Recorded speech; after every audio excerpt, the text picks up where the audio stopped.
নির্বাচনের মাঠে কেউ বাড়াবাড়ি করছে কিনা এ ব্যাপারে ইসির কাছে জানতে চেয়েছেন ঢাকায় নিযুক্ত মার্কিন রাষ্ট্রদূত ব্রেন্ট ক্রিসেন্টসেন।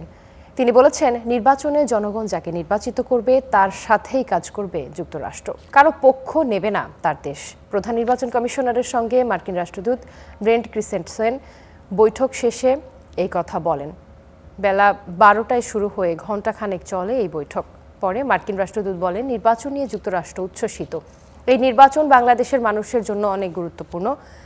তারা তাদের প্রতিনিধি বাছাই করবে, যাকেই বাছাই করবে তাদের সাথে কাজ করবে যুক্তরাষ্ট্র। পরে ইসি সচিব জানান, যুক্তরাষ্ট্র থেকে পর্যবেক্ষক আসবে না, শুধু 4টি জায়গায় দূতাবাস থেকে ভোট পর্যবেক্ষণ করা হবে।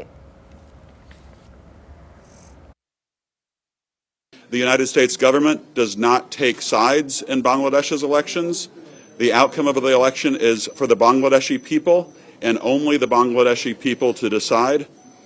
We are prepared to work with any government who the Bangladeshi people elect to represent them going forward. Postal ballot নিয়ে আমরা কি করছি, কিভাবে এগুলো কাউন্ট করা হবে, কোথায় আসবে, ক ধরনের ব্যালট, রেফারেন্ডামের ব্যালটের সাথে গণনার সাথে সময়সীমা কত, ইত্যাদি ইত্যাদি বিষয় যেগুলো আমরা আপনাদেরকে নিয়মিতভাবে জানাতে চাই বা জানাচ্ছি, সেগুলো সম্পর্কে ওনাদের কৌতূহলটা ছিল।